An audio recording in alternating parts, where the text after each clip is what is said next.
సినిమాలో దయ్యాలు చూపియాలనుకునే వాళ్ళకి రియల్ లైఫ్‌లో ఆ దయ్యాల ఎక్స్‌పీరియన్స్ చూపిచ్చేదే 'ముఖేష్ మిల్స్'. ఈ 'ముఖేష్ మిల్స్‌లో' నించొని యాక్ట్ చేసే యాక్టర్స్ కొన్నిసార్లు డైలాగ్స్ మర్చిపోతుంటారు. ఇంకొన్నిసార్లు తెలియని డైలాగ్సే వాళ్ళ ప్రమేయం లేకుండా చెప్పేస్తుంటారు.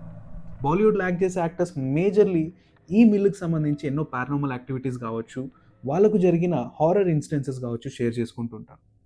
మరి ఈ 'ముఖేష్ మిల్స్' కథేంది? ఇంత టెర్రిఫైయింగ్ ఎందుకుంది? తెలుసుకుందాం.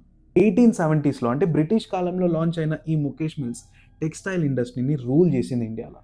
ఓవర్ 100 ఇయర్స్ సక్సెస్‌ఫుల్‌గా రన్ అయిన తర్వాత సమ్‌వేర్ ఇన్ 1980స్ టెక్నాలజీ వల్ల గావచ్చు, అడ్వాన్స్ అవుతున్న మార్కెట్ వల్ల గావచ్చు సస్టైన్ అవ్వలేకపోయింది. దీంతో నా జీతం గురించో, వెల్‌ఫేర్ గురించో బ్యాక్ టు బ్యాక్ ఎంప్లాయీస్ అయితే స్ట్రైక్ చేస్తూనే వచ్చారు. ఇదంతా తట్టుకోలేక ఓనర్ అయితే కంపెనీని మూసేస్తా అని కోర్ట్ దాకా పోతాడు. ఈ లిటిగేషన్స్ అన్నీ క్లియర్ అయ్యే వరకు క్లోజ్ చేయకూడదు అని కోర్ట్ అయితే ఆర్డర్ ఇస్తది. ఇది కాన్స్పిరసీనా? లేదా నిజంగానే యాక్సిడెంట్ అయిందో లేదో తెలవదు గానీ, కోర్ట్‌లో ఈ స్టే ఉన్న టైంలోనే కొన్ని నెలలు గడిచిన తర్వాత ఈ మిల్‌లో ర్యాండమ్‌గా ఫైర్ అయింది. అండ్ కొన్ని రిపోర్ట్స్ ప్రకారం అందులో చాలా మంది ఎంప్లాయీస్ చనిపోయినారంటారు. ఇంకొంతమందయితే లేదు ఎవరు లేని టైంలో యాక్సిడెంట్ అయిందని చెప్తారు.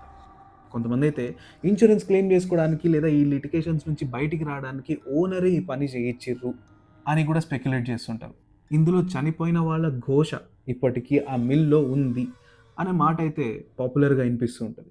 ఫైనల్లీ ఇన్ ద ఇయర్ 1982 ఈ మిల్‌నయితే క్లోజ్ చేస్తారు గానీ, దాని తర్వాతనే అస్సలు కథ స్టార్ట్ అయితది.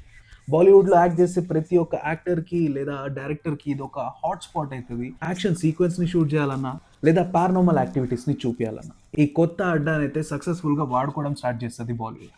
అక్కడే జరుగుతది ఈ ఎక్స్‌పీరియన్స్ అంతా. ఇన్‌ఫాక్ట్ బిపాషా బసు చాలా ఇంటర్‌వ్యూస్‌లో ఎక్స్‌ప్రెస్ చేసింటారు తన paranormal activity especially in 'Mukesh mills'.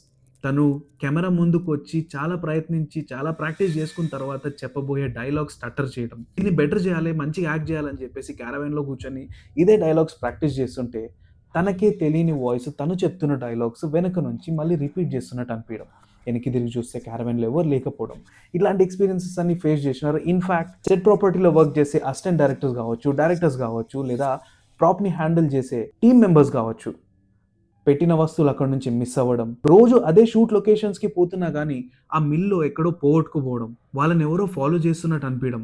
Foot steps ఇనిపియడం. రాత్రి పూట్ల వాళ్ళకే తెలియకుండా వాళ్ళని ఎవరో పిలిచినట్టు అనిపియడం. ఇట్లాంటి ఎక్స్‌పీరియన్సెస్ అన్నీ ఫేస్ చేస్తూ రావడంతో ఓవర్ ది ఇయర్స్ ఈ మిల్‌లో సన్‌సెట్ తర్వాత షూటింగ్ చేయకూడదని డిసైడ్ అవుతారు. అయినా తప్పింది కాదు. వన్ ఆఫ్ ద టైమ్ ఒక జూనియర్ ఆర్టిస్ట్ అయితే చిన్న అమ్మాయి యాక్ట్ చేస్తుండంగా సడెన్‌గా తన చేతులు వెనక్కి కట్టేసుకొని కిందకి నేల మీదకి పడిపోయి రోల్ చేయడం స్టార్ట్ చేసింది. అది తన క్యారెక్టర్‌లో పార్టు గాదు, యాక్షన్ సీక్వెన్సు గాదు. ర్యాండమ్‌గా తనకెవరో చెప్పినట్టు, తనతోని ఎవరో చేపించినట్టు యాక్షన్ అయితే చేసింది. కొద్దిసేపు తర్వాత తల తిరిగి పడిపోయి లేచిన తర్వాత "ఏమైందమ్మా?" అని అడిగితే, "నాకు తెలవదు. నాతోని ఎవరో ఇట్లా చేయమని చెప్పినట్టు అనిపించింది. అందుకే చేసేసినా" అనడం. ఇట్లాంటి ఎక్స్‌పీరియన్సెస్ అన్నీ చాలామంది షేర్ చేసుకుంటూ వచ్చారు. ఇప్పటికీ 'ముఖేష్ మిల్స్‌లో' ఏం జరిగింది? ఎందుకు ఇట్లా కంటిన్యూయస్‌గా జరుగుతుంది? అనే విషయం మిస్టరీగానే నిలుచుంది. మరి నీకు గనక సినిమా ఛాన్స్ దొరికితే 'ముఖేష్ మిల్స్‌లో' షూట్ చేస్తావా? కామెంట్ చేసి చెప్పు.